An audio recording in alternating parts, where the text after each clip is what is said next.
Hello friends, नमस्कार।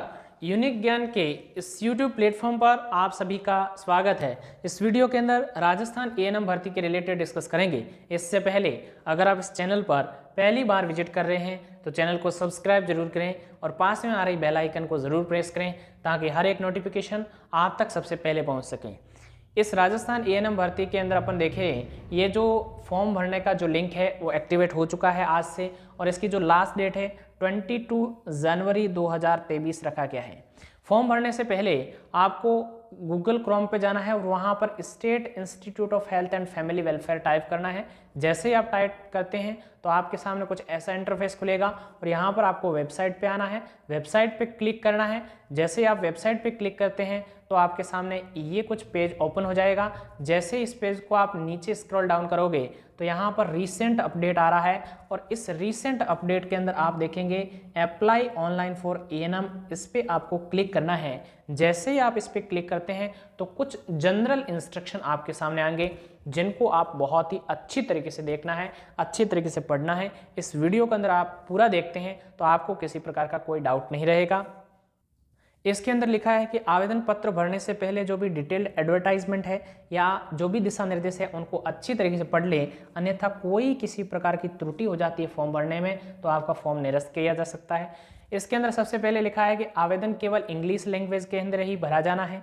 दूसरी चीज़ लिखा है कि आवेदन पत्र भरे जाने के लिए मोबाइल नंबर जो भर रहे हैं जिसके अंदर ओटीपी प्राप्त होगा वो आधार कार्ड से लिंक होना चाहिए। ऐसा नहीं है कि कोई दूसरा आपने मोबाइल नंबर लगा दिया है जिस पे आपका ओटीपी नहीं आ रहा है, ओटीपी उस पर ही आएगा जो आधार कार्ड से लिंक है। वो आपका फ़ोन होना चाहिए, जो मोबाइल नंबर है वो एक्टिव होना चाहिए। ये चीज़ें आप थोड़ा ध्यान रख सकते हैं।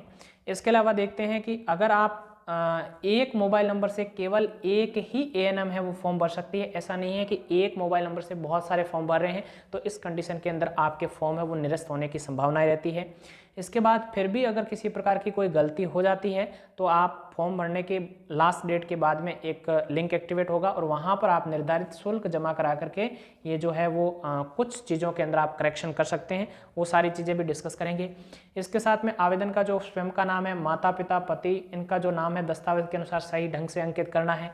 अपना जो लिंग है, राष्ट्रीयता है, धर्म है वो भी सही अंकित करना है।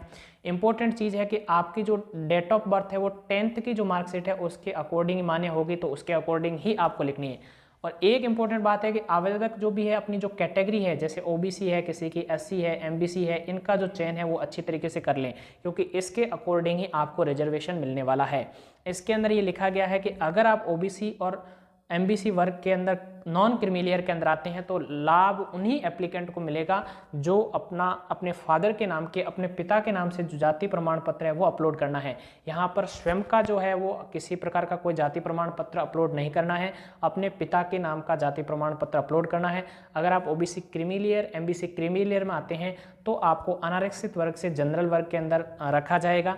ये इंपॉर्टेंट बात है कि अपने नाम से ना होकर के अपने पिता के नाम से जो जारी प्रमाण पत्र है वही आपको अपलोड करना है अगर आपको आरक्षण का लाभ लेना है तो। दूसरी चीज़ यहाँ पर इंपॉर्टेंट ये है, जो भी आप डॉक्यूमेंट अपलोड कर रहे हैं वो एकदम सही होने चाहिए। अगर उसके अंदर किसी प्रकार की कोई त्रुटि पाई जाती है तो आपका जो फॉर्म है वो निरस्त किया जा सकता है। और दूसरी चीज़ यहाँ पर इम्पोर्टेंट ये है, आप जब भी प्रोफेशनल एलिजिबिलिटी का योग्यता का चयन करते हैं तो उसके अंदर जो 72 अंक है उसका ही आप चुनाव करेंगे। ऐसा नहीं है कि अगर आपने डिप्लोमा कर रखा है उसके बाद में आपने डिग्री की है तो जो आपकी जो जिसके अंदर अच्छे परसेंटेज है वही आप चयन करें, एक ही आपका सेलेक्ट होगी।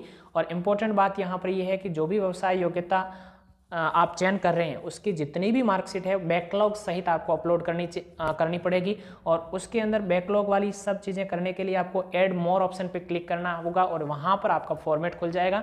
वहाँ पर क्लिक करके आप सारी की सारी जो डिटेल है वो उससे रिलेटेड डाल सकते हैं। अगर आप उत्कृष्ट खिलाड़ी की श्रेणी के अंदर आते हैं तो उसका प्रमाण पत्र आपको देना होगा और विशेष योग्यजन में भी आपको जो है वो प्रमाण पत्र आपको देना होगा। अगर आप विच्छिन्न विवाह श्रेणी की महिला है, मतलब आप तलाकशुदा महिला है या फिर अपना विधवा श्रेणी की महिला है, तो जो लास्ट डेट है 22 जनवरी 2023 उससे पहले आपको न्यायालय से डिग्री प्राप्त, मतलब जो उसकी तलाक की डिग्री है वो प्राप्त होना या उसका जो भी आवेदन पत्र है उसका अपलोड किया जाना ही अनिवार्य है, अन्यथा आपको इसका लाभ नहीं दिया जाएगा। और अगर आप विधवा की श्रेणी में आते हैं तो अंतिम दिनांक तक पति की मृत्यु का प्रमाण पत्र या मृतक की पत्नी होने का प्रमाण आवेदन पत्र है वो इसके अंदर अपलोड करना पड़ेगा, तो ही आपको इसके अंदर आरक्षण का लाभ मिलेगा, अन्यथा किसी प्रकार का कोई आरक्षण का लाभ नहीं मिलेगा। भूतपूर्व सैनिक वर्ग में आवेदन करने वाले आवेदक पीपीओ नंबर अवश्य भरें। पीपीओ नंबर बहुत इंपॉर्टेंट है, वो आपको भरने होंगे। और आवेदक कंप्लीटली रूप से सेटिस्फाइड होने के पश्चात ही फॉर्म को सबमिट करना है और निर्धारित फीस जमा कराने पर फॉर्म को सबमिट होगा और उसके बाद आप इसका प्रिंट ले सकते हैं। एक बार अगर आपने फीस सबमिट कर दी उसके बाद में अगर आपका फॉर्म है वो सबमिट हो गया तो उसी प्रकार के अंदर किसी प्रकार की कोई आप है जो त्रुटि रह गई है तो वो बाद में जब भी आपका लिंक एक्टिवेट होगा आपको इस चैनल के माध्यम से बता दिया जाएगा, तब आप निर्धारित शुल्क जमा करा करके ही उसके अंदर एडिटिंग कर सकते हैं, अन्यथा आप किसी प्रकार की कोई एडिटिंग नहीं कर पाएंगे एक बार कंप्लीटली रूप से सबमिट हो जाने के बाद। यहाँ पर इम्पोर्टेंट बात है कि आधार का जो OTP है वो आधार के सर्वर से प्राप्त होता है, इसलिए कई बार समय भी लग सकता है, इसलिए जितना जल्दी हो सकता है उतना जल्दी आप फॉर्म भरें ताकि किसी प्रकार का कोई सर्वर के अंदर हैकिंग वगैरह या जो स्लो सर्वर है वो समस्याएं नहीं रहें। और आवेदन पत्र है वो हिंदी अंग्रेजी दोनों भाषा में उपलब्ध है, लेकिन तक जो अंग्रेजी भाषा है वही मान्य होगी, हिंदी के अंदर कोई किसी प्रकार की त्रुटि हो जाती है तो वो मान्य नहीं रहेगी।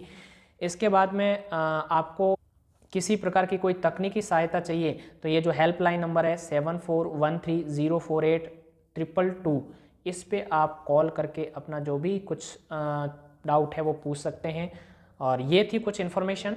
अगर वीडियो पसंद आया है तो लाइक करें, शेयर करें दोस्तों के साथ, चैनल को सब्सक्राइब करना ना भूलें। ऐसा कुछ ये सारी की सारी डिटेल आप पढ़ने के बाद आप एग्री करना है और एग्री करने के बाद आपका जो फॉर्म है उसका इंटरफेस शुरू हो जाएगा और वहाँ पर आप इस फॉर्म को है जो भर सकते हैं। अगर इसके बाद भी आपके कोई डाउट रहता है तो नीचे कमेंट बॉक्स के अंदर हमें ज़रूर बताइए, हम आपके डाउट को सॉल्व करने की 100% कोशिश करेंगे। मिलते हैं एक ऐसे ही अपडेटेड वीडियो के साथ, तब तक के लिए शुक्रिया, जय हिंद।